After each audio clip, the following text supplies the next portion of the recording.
Jembatan penyeberangan orang atau lebih dikenal dengan JPO tidak terpisahkan dari pertumbuhan kota yang padat penduduknya. Sungguh miris memang pertumbuhannya, kini tidak menuju ke arah yang positif. Dan pada akhirnya di beberapa daerah sudah mulai kehilangan JPO tersebut.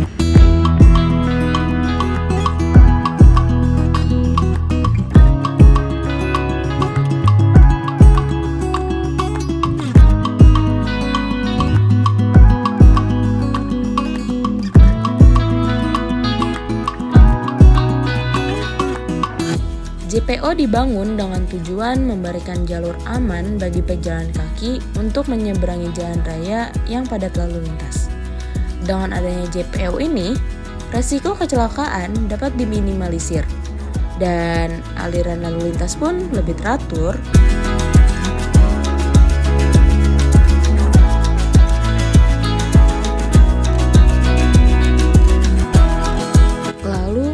Adakah pihak yang berwenang ikut andil dalam penyelesaian masalah ini? Nama saya Wawan Koswara, saya dari bidang Satras, Sarana Prasarana. Kebetulan saya sekarang bagian tiket di JPO dari sekarang. Menurut Bapak, apa alasan JPO di area yang sebelah sana dekat pos Giro ya? Pos Giro itu dibongkar? Itu salah satunya karena kita survei untuk pengguna sudah berkurang. Dan untuk posisi, dari posisi itu kan pas masjid itu kan, ya makanya itu dibongkar. Tapi untuk misalkan itu udah ada kejelasan sebelumnya. Kalau misalkan butuh untuk yang lebih detail, saudari bisa ke dinas perhubungan aja langsung. Begitu jawabannya sementara. Apakah ada rencana untuk membangun kembali JPO di area sini? Kalau untuk kawasan Asia Afrika kita belum ada rencana. Kita sekarang fokus di pemeliharaan JPO Asia Afrika, termasuk pengawasan pemeliharaan kita lakukan di JPO Asia Afrika, Ukua. Sementara itu kita di Asia Afrika kita fokus ke pemeliharaan. Belum ada rencana ataupun perencanaan untuk pembangunan JPO Asia Afrika. Keselamatan kita itu berjaga pengawasan 2 shift. Kita shift pagi ada dari jam 10 sampai jam 4. Jam 4 kita sambung lagi shift 2 sampai jam 10 malam. Nah, selain itu kita juga melakukan pemeliharaan, tetap pengawasan, kita berjaga, kita memasang lampu untuk keselamatan di malam harinya, dan kita standby untuk apabila ada masalah ke depannya.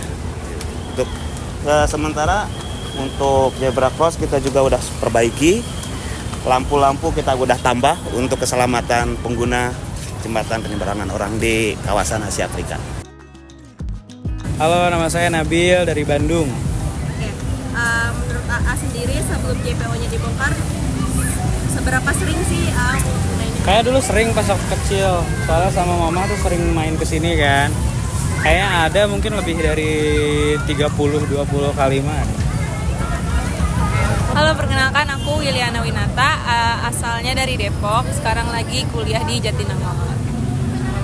Apakah kakak pernah ngalamin kesulitan nyebrang di jalan di Bandung karena tidak adanya JPO? Sering banget, pernah. Ada pengalaman susah apa gimana gitu? Lumayan cukup susah ya, apalagi kalau misalkan jam-jam pulang kerja kayak gini. Kalau misalkan sepi sih masih oke, tapi kalau misalkan jam pulang kerja itu menurut aku sulit banget kalau nggak dibantu sama orang yang tiba-tiba kayak ada satpam atau tukang parkir atau yang lain gitu. Itu sulit sih. Gimana menurut kakak sendiri tentang kondisi penyeberangan jalan di Bandung saat ini?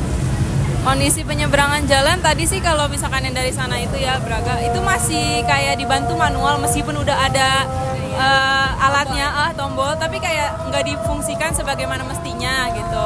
Mungkin karena memang terlalu banyak wisatawan juga yang ini, jadi mungkin masih ada petugas yang ngebantu kayak gitu sih. Jadi kayak masih sistem manual aja sih menurut aku, masih kurang. Mungkin kalau untuk trotoar memang di Bandung sudah lumayan banyak, tapi kadang trotoarnya dipakai untuk berjualan atau yang lainnya. Jadi mohon untuk kedepannya mungkin lebih diperhatikan lagi untuk trotoarnya. Kemudian kayak untuk penyeberangan jalan mesin-mesinnya itu dipergunakan lagi, jangan manual. Kayak untuk apa diadain tapi nggak berfungsi, kayak gitu aja sih. Kota Bandung, kota yang selalu ramai didatangi oleh wisatawan, tentunya harus memiliki fasilitas yang memadai, terutama JPO. Setelah kami liputi, ada beberapa JPO yang ada dan juga sudah dibongkar. Salah duanya yaitu ada pada jembatan Asia Afrika ini.